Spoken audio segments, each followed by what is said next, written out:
Welcome to East by West Farms. Here we grow what we eat and eat what we grow. Today I'm going to show you what is growing in the greenhouse in May, or at least what used to be the greenhouse in May.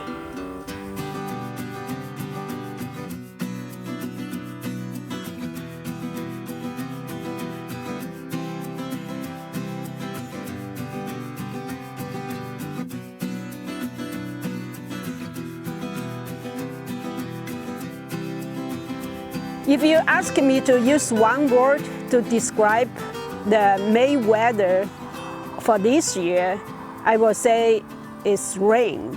Look like we had pouring rain for every day for the entire May. So the farm essentially is a big muddy puddle.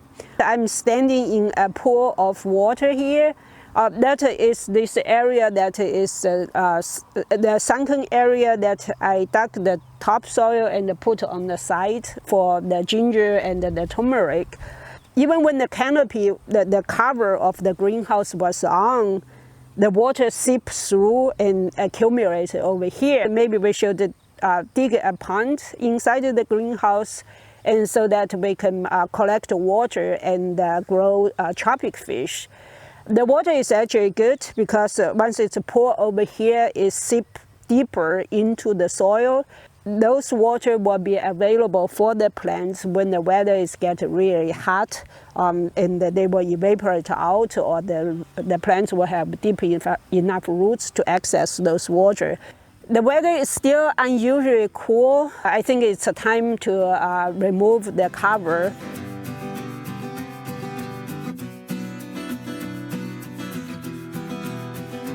This is the first sunken bed area that I built when I set up the greenhouse. And here we had fava beans, of course that is out of season. And then some lettuce, it's almost out of season. I'm just let it set in the seeds, and then I will collect the seeds and remove this area. Over here is the tomato that I planted over there. The tomato, beefsteak tomato, I think it's called a Parmigiano tomato. It has two small baby tomato already. It was doing pretty well until I removed the tarp, and then we had very heavy rain. The soil get washed out and the roots was exposed. That's why you see all these yellow leaves. Fortunately, I caught it in time and I put more soil in there. So this is the second raised bed area. I had squash as microgreen for the hungry months. I ate most of them and just saved a few, and you can see that they are growing very well here. These are butternut squash, and I see a few baby butternut squash over there already, actually quite a few. This is sweet potato slips. I planted some sweet potato slips outside of the greenhouse. They are actually much bigger bush than these. This just started to come out. Originally, I thought that inside the greenhouse, the sweet potato will come out much earlier. In one way, it makes sense. I think when the sun is shining on the soil, it warms up the soil. Inside the greenhouse, the temperature is high, but the sun actually does not shine directly on the soil. So maybe the soil temperature is actually lower than outside. Grow the sweet potato slips in the greenhouse is you can control the waters. If you have too much water, the sweet potato will rot. Even though it sprouts later, but you will not get rotting as long as you control the water well.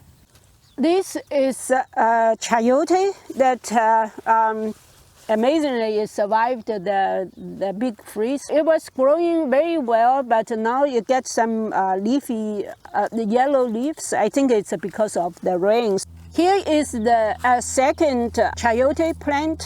It looks much better than the previous one. This one was actually grow slower than the previous one.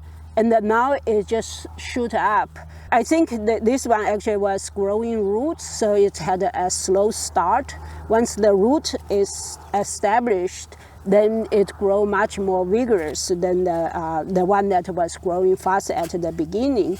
Sometimes you see things doesn't grow very well, but actually something's happening underground. Chayote is a crawling vine. The idea is to direct it on top of the greenhouse, so that it provides a natural shade for the plants down here, especially the ginger in the back that don't like very strong sun. In the fall or in later summer, I can start seedling over here that will be cooler than outside. That's the cherry tomato. We actually got lots of green tomato over here. If you don't prune it, it just grow like a bush. What I needed to do is to come here and string this up so that it will grow vertically and then provide a lot of shade for the bottom over here. Underneath the chayote are the green onions. Once the chayote grow up, the green onion will have some shade, and so hopefully it will not completely die back in summer. These are the green onions that I grow from the store-bought green onion that I saved the bottom 1.5 inches and planted over here. And this is the first year, so they are still growing roots and they are not very vigorous growth here. I have some green onion that were grown from Walmart. Outside, the trunk is like 1 inch in diameter. They were huge and they are sitting blooms. This one also set some seeds, so I just put it down and hopefully they will self-sprout. We kind of created 2 layers or 3 layers. One layer is the squash that basically provides the ground cover. I have some plants that like the tomatoes kind of in the middle, and then I have the chayote that goes all the way up and cover the top. So I have 3 layers of plant all interplanted together. This patch is, I will call the peach tree plantation. We got some cuttings from the peach tree that growing. They are growing at home, and planted over here. I just have a bunch of sticks, different sizes, and put it over here. I cover it with hay so that it keep the moisture better. I actually tried 3 different methods. One is plant them directly in the ground, like over here. Another one was putting in a flower pot. Another one was putting in water and then putting in flower pot. Planting direct in the ground, inside the greenhouse, seems to have the most success rate. Now you can actually see what kind of stick works well for the cutting and what's not. Typically, you would think you want to use the size, about this size for cuttings, but that actually didn't work well. So you can see that most of the one that didn't get any sprout are the small size branches. The big one, you would think that it will be hard for the cutting to grow. They are the most successful one. Most of the bigger ones that with brown bark sprouted. So it makes sense for hardwood cutting. The nutrition is stored in the cambium of the bark. So with a big trunk like this, with lots of length, there are lots of energy here to support the leaves until the plants set root. Most of the small stick didn't make it. Some of the medium stick is still green, but it's struggling, so I hope it eventually will set roots. This one had the leaf out, but the leaf looked like it's dying, and when I pulled it out, it doesn't have any roots yet. So they will stay here, and hopefully with the natural shade, they will be under the shade for summer, and I will water them very diligently during summer. So eventually, by fall, they should have roots, and then we can transplant them somewhere. I built this basically by dug out this area that is a pool of water now and piled over here, and then buried some store-bought turmeric down here. I also buried the one in the pot just as an experiment. The one in the pot came out much earlier. I think it's related to the soil temperature, because the pot, when the air temperature is high, the soil temperature in the pot is higher. Turmeric is tropical. It will not survive the winter over here. By putting them in the ground, I might have a better chance to keep them survive through winter.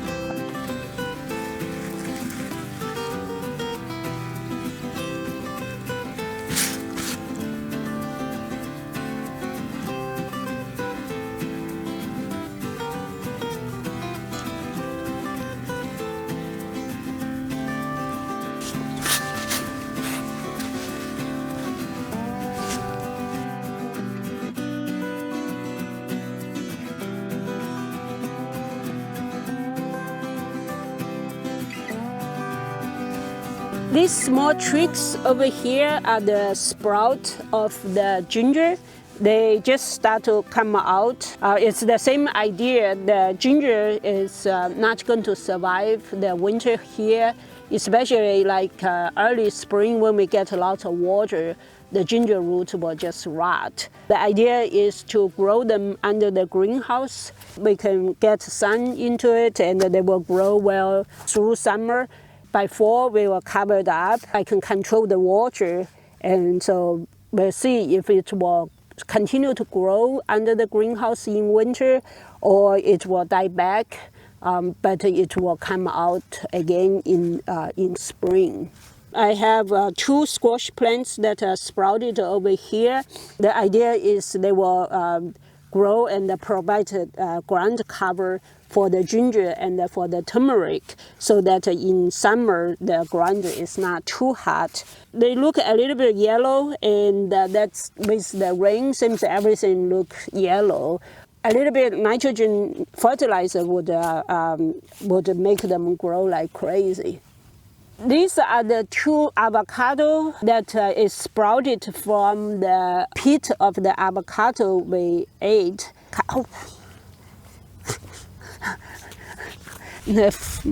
And these are avocado. They don't look that great. They don't have green leaves yet because these are just sprouted out. I had one sprouted before, but get killed by the cold. Hopefully we don't get that kind of cold. Inside the greenhouse, the avocado should be able to survive the winter. Today is probably a good time since the plants haven't reached all the way to the top yet. It's a good time to put hardwood cloth on top to make the greenhouse hail-proof.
In this video, I talk about what's growing in the greenhouse in May, and really we don't have a greenhouse anymore. We basically just you double the frame is double up as a trellis so that we can grow things vertically and provide shade for the plants that don't like too much sun. I hope you enjoyed this video. If you did, please give me a thumb up. If you have any questions or comments, please leave it down below. If you have not done so, please hit the subscribe button to follow our journey with the East by West Farms.